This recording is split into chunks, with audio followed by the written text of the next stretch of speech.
Hello students.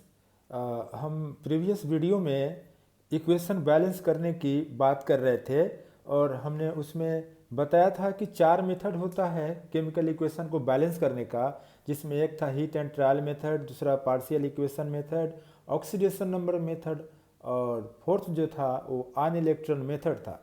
तो आन electron method को भी हमने आपको बता दिया था और जो सिंपल मेथड है जिसको बोलते हैं हीट एंड ट्रायल मेथड, उसको भी हमने उसकी भी हमने चर्चा कर ली है। और मैंने बताया था कि यह सिंपल मेथड है और हर एक मेथड में इसका इस्तेमाल होता है, किसका? हीट एंड ट्रायल मेथड का। और अभी हम इस वीडियो में बात करने जा रहे हैं पार्शियल इक्वेशन मेथड। देखिए, पार्शियल का मतलब आंशिक होता है, समीकरण, इक्वेशन मीन समीकरण, मतलब ये इक्वेशन को आंशिक छोटे छोटे स्टेप में हम लोग उसको तोड़ेंगे और तोड़ करके उसको बैलेंस करेंगे। तो आपको पार्शियल इक्वेशन मेथड केवल आपको मेथड देखना है कि करते कैसे हैं। ये इतना आसान भी, सारे रिएक्शन के लिए आसान भी नहीं है, क्योंकि सब इक्वेशन को आपको जानना पड़ेगा, उसका स्टेप कैसे कैसे उसको स्टेप में तोड़ते हैं। तो अभी हम एक बहुत ही इम्पोर्टेंट रिएक्शन भी बताने जा रहे हैं, शायद उस रिएक्शन को आप नहीं देखे हो, नहीं पढ़े हो। तो वो इक्वेशन हम बताएंगे और उसमें हम लोग पार्शियल इक्वेशन मेथड कैसे अप्लाई करके उसको बैलेंस करते हैं वो चीज़ भी देखेंगे। ठीक है, तो मेथड भी देखना है। और दूसरा क्या है कि दूसरा जो एग्जाम्पल जो हम लोग देखेंगे वो काफ़ी इम्पोर्टेंट है, बहुत बहुत इम्पोर्टेंट है, उसको पूरे अंत तक देखना है। और उससे जो आपको इन्फॉर्मेशन याद रखने की बात है वो मैं बता दूंगा, और काफ़ी ये एग्जाम में पूछा भी जाता है। चलिए देखते हैं वो क्या क्या रिएक्शन है। रिएक्शन है, देखिए, आप इसका नाम बताइए। K4Fe6। देखिए, ये कॉम्प्लेक्स कंपाउंड हो गया और इसका नाम हो गया पोटासियम फेरोसाइनाइड। इसका नाम है पोटासियम फेरोसाइनाइड। देखिए, पोटासियम फेरोसाइनाइड का रिएक्शन जब H2SO4, कौन के H2SO4 है, जब H2SO4 से होगा तो एक तो प्रोडक्ट क्या होगा वही पूछा जाता है, दूसरा बैलेंस भी करना है, तीसरा इस कितने स्टेप में, कैसे कैसे ये स्टेप में ये बैलेंस होगा इसको देखना है। ठीक है, तो प्रोडक्ट जो काफ़ी इंपॉर्टेंट प्रोडक्ट है यहाँ बनता है, वो देखते हैं, वो ऑब्जेक्टिव भी पूछा जा सकता है वो। चलिए ठीक है, देखते हैं हम लोग। ये K4FeCN6 पोटासियम फेरोसाइनाइड H2SO4। देखिए, ये रिएक्ट किया। अब इसको जो है हम लोग स्टेप बाय स्टेप इसको देखेंगे। तो देखिए, यहाँ पोटासियम है पॉजिटिव, इसमें नेगेटिव क्या है, सल्फेट है, तो पॉजिटिव नेगेटिव का कंपाउंड बनाइए K2SO4 पोटासियम सल्फेट प्लस। यहाँ देखिए आयरन है पॉजिटिव, फिर यहाँ नेगेटिव क्या है, एक पॉजिटिव एक नेगेटिव कंबाइन करेगा, यहाँ पॉजिटिव आयरन हो गया और यहाँ पे क्या है, सल्फेट है, तो FeSO4। चूँकि देखिए यहाँ पर आयरन जो है +2 स्टेट में है, ठीक है, तो FeSO4 हो गया प्लस। अब देखिए यहाँ पॉजिटिव तो आपका हाइड्रोजन है और यहाँ नेगेटिव क्या है, साइनाइड है, Cn है। Cn पे चार्ज -1 होता है ना, Cn पे -1 हो गया और H पे +1 हो गया, तो फॉर्मूला क्या हो गया, HCN, हाइड्रोजन साइनाइड बन गया। चलिए, अब इस स्टेप को हम पहले बैलेंस कर लेते हैं हीट एंड ट्रायल मेथड से। बताइए, पोटासियम यहाँ पे कितना, 4 है, यहाँ पे 2 है ना, इसको हमने 2 कर दिया, तो के तो 4 हो गया। अब आयरन की बात करते हैं, आयरन तो यहाँ पर एक ही है, यहाँ भी एक है। चलिए देखते हैं आगे। Cn, देखिए Cn यहाँ पे 6 है, Cn 6 है और यहाँ पे Cn 1 है, हमने यहाँ 6 कर दिया, तो Cn भी मेरा 6 हो गया। अब H को देखते हैं, H इधर कितना हो गया, H इधर में 6 हो गया, इधर H कितना है, 2 है, तो हम यहाँ पे 3 कर देंगे, तो 3 2 जा 6 हो गया। तो अब सल्फेट की बात कर लेते हैं। सल्फेट यहाँ पे पूरा सल्फेट देखिए, यहाँ पर 3 है, यहाँ देखिए सल्फेट, यहाँ इसके पीछे 2 है, तो 2 और 1 यहाँ 3, तो सल्फेट भी आपका 3 हो गया।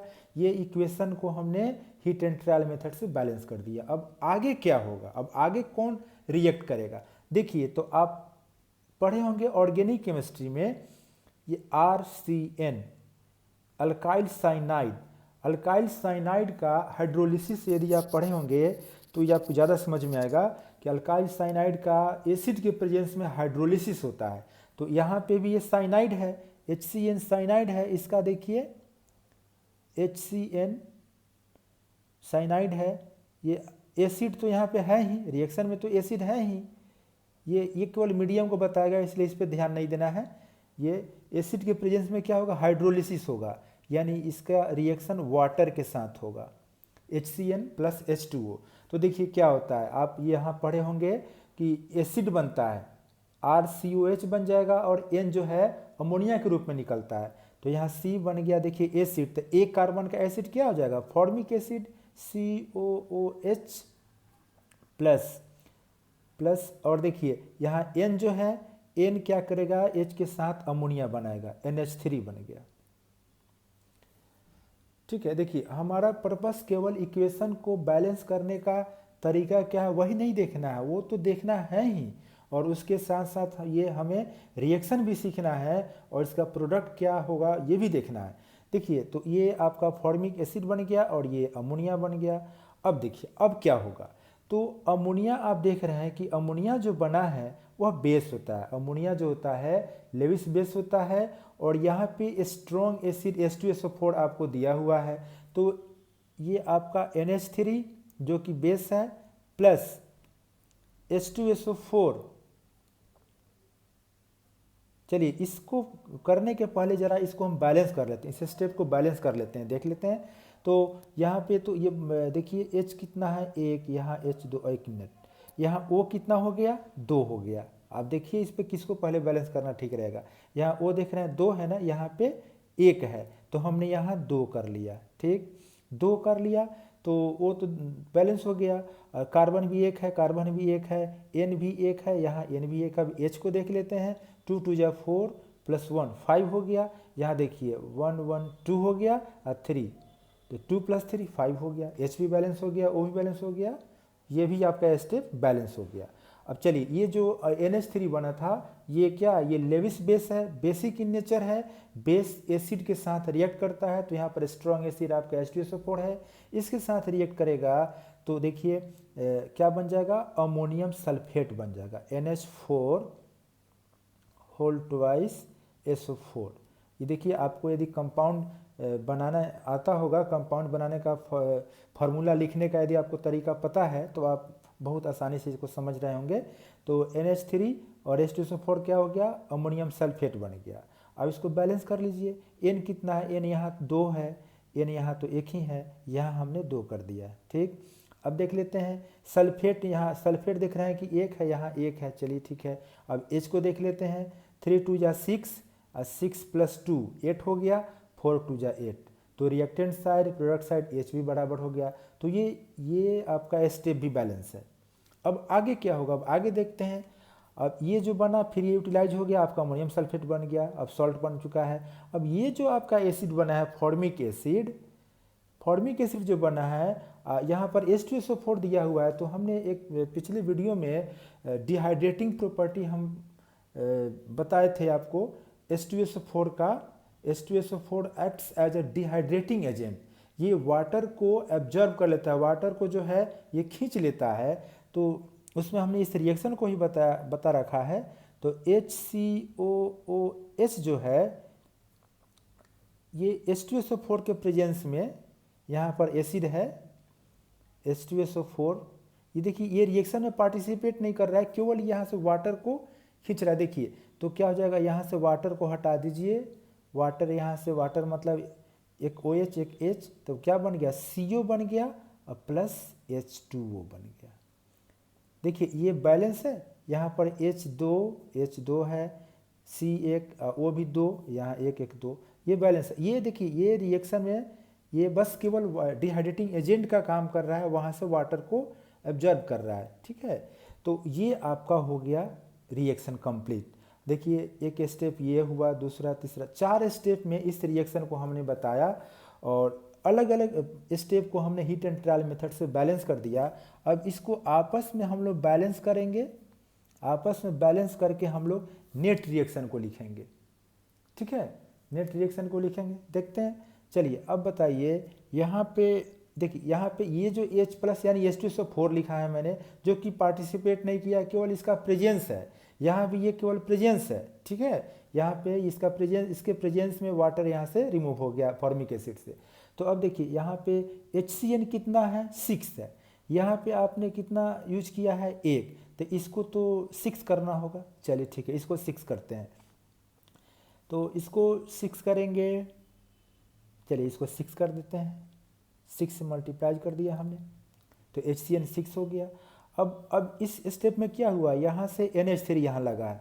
बताइए यहाँ पे NH3 कितना है, 6 है, यहाँ पे 2 ही लगा है। अब इसको 3 से मल्टीप्लाई करना पड़ेगा। तो देखिए ये 3 2 जा 6, अब ये भी 6 हो गया। अब यहाँ ज़रा देखिए COH आपका यहाँ से यहाँ बना है और यहाँ यूज हुआ है। तो यहाँ बना कितना है, 6, यहाँ अभी लगा है 1 ही ना, तो इसको फिर 6 से मल्टीप्लाई करना पड़ेगा, 6 से। चलिए अब हम इसको आपस में बैलेंस करते हैं। 6 HCN बना और 6 HCN लगा, ये हो गया कैंसिल। आप इसको देखिए, 6 NH3 यहाँ पे बना और यहाँ पे 6 लगा, ये भी हो गया कैंसिल। और यहाँ पे देखिए ये भी 6 बना, यहाँ पर देखिए 6 से मल्टीप्लाई किया, 6 लगा, ये भी हो गया कैंसिल। चलिए अब हम इसको ऐड करते हैं। तो क्या हो जाएगा, K4FeCN होल 6 प्लस H2SO4 देखिए कितना लगा है। यहाँ आप देख रहे हैं 1, यहाँ 3 यहाँ लगा है और इसमें नहीं लगा है, यहाँ प्रेजेंस है 1। और यहाँ देखिए यहाँ पे भी 3 से हमने मल्टीप्लाई किया है, तो यहाँ भी 3 हो गया ना।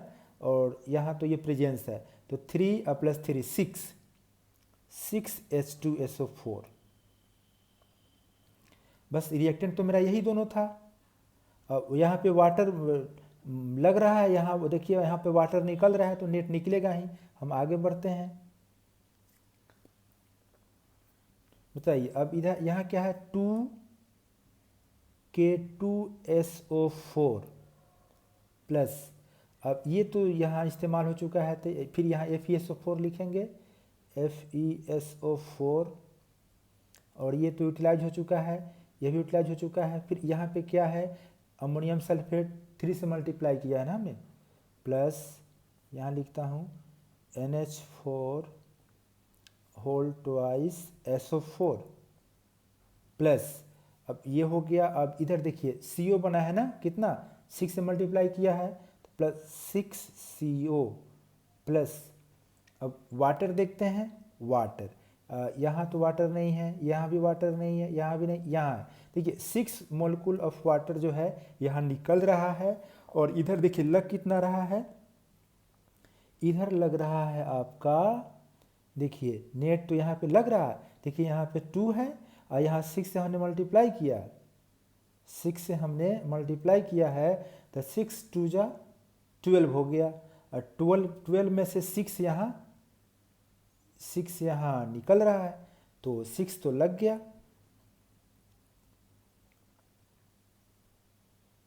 तो हमने लिखा 6H2O, यहाँ निकला नहीं, यहाँ पे लग गया है, ठीक है। देखिए ना यहाँ पे 6 2 जा 12 हो, 6 2 जा 12 हो गया, 12 मोलिक्यूल लग रहा है और 6 ही मोलिक्यूल निकल रहा है, तो नेट तो यहाँ पे लग गया।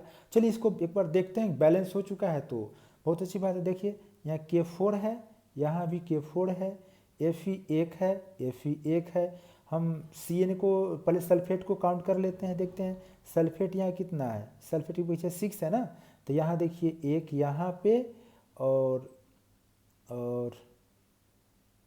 अच्छा ये एक यहाँ पे ज़रा देखिए, यहाँ पे हमने 3 से मल्टीप्लाई किया था ना, 3 से मल्टीप्लाई किया था, तो यहाँ 3 होगा ना, 3 हो जाएगा। तो सल्फेट को देखिए, सल्फेट यहाँ पे 2 1 3 और 3 यहाँ पे, 3 यहाँ इसके पीछे है ना 3, तो 6 हो गया। सल्फेट भी मेरा बैलेंस हो गया, 6 हो गया। अब ज़रा कार्बन को देख लेते हैं। कार्बन आपका C कितना है, 6 है ना, यहाँ देखिए C 6 है। N को देख लेते हैं, N कितना है आपका, N यहाँ पे 6 है ना, यहाँ देखिए N यहाँ 3 है, यहाँ इसके होल 2 है, तो 3 2 जा 6, तो N भी बैलेंस हो गया। यानी K4 भी बैलेंस, Fe भी बैलेंस, C भी बैलेंस, N भी बैलेंस, सल्फेट भी बैलेंस। अब केवल हमको देखना है हमको एच देखना है, एच बैलेंस है कि नहीं, ठीक है। तो देखिए एच कितना है, ओ भी आप देखिए यहाँ पे, ओ यहाँ 6 है ना, और यहाँ देखिए ओ यहाँ 6 है, तो वो भी बैलेंस है। एच को देख लीजिए, 6 2 जा 12, और 6 2 जा 12, 12 12 कितना हो गया 24। अब इधर देख लीजिए 24 है या नहीं, तो यहाँ देखिए 4 2 जा 8, 8 3 जा 24। यहाँ देखिए, यहाँ पे 3 चौके 12, अब 12 दूनी 24, या 2 चौके 8, 8 तिरका 24, तो 24 इधर भी एच हो गया, आपका इधर भी 6 दूना 12, 6 दूना 12 24 इधर भी हो गया। तो ये जाकर के इक्वेशन कंप्लीटली बैलेंस हो गया, ठीक है। तो इसको हम लोग बोलते हैं पार्शियल इक्वेशन मेथड। देखिए पार्शियल इक्वेशन मेथड में क्या करते हैं कि एक कॉम्प्लेक्स इक्वेशन को कई छोटे छोटे स्टेप, यहाँ प्रत्येक स्टेप भी छोटा नहीं है, वो भी अपने आप में है, उसका भी इम्पोर्टेंस। तो देखिए हमने क्या किया कि अलग अलग स्टेप में उसको हमने तोड़ा, फिर बैलेंस किया, फिर आपस में बैलेंस किया, और बैलेंस करके मेरा ये नेट जो है इक्वेशन मिलना था, मिल गया। और इसमें इम्पोर्टेंट क्या है, एक तो आपको प्रोडक्ट्स सबके बारे में पूछा जा सकता है, क्या इम्पोर्टेंट, सबसे ज़्यादा इम्पोर्टेंट पूछा जाएगा कौन gas, which gas is produced when potassium ferrocyanide reacts with Conc H2SO4. So you have to answer carbon monoxide gas is produced, ठीक है। तो ये काफ़ी इंपॉर्टेंट रिएक्शन था, इसको आप देखिए समझिए। थैंक यू फॉर वाचिंग, और आप मेरे वीडियो को जितना ज़्यादा से ज़्यादा हो सकता है शेयर कीजिए, लाइक कीजिए, और यदि आप चैनल के लिए नए हैं तो प्लीज़ सब्सक्राइब ज़रूर कीजिए। Thank you.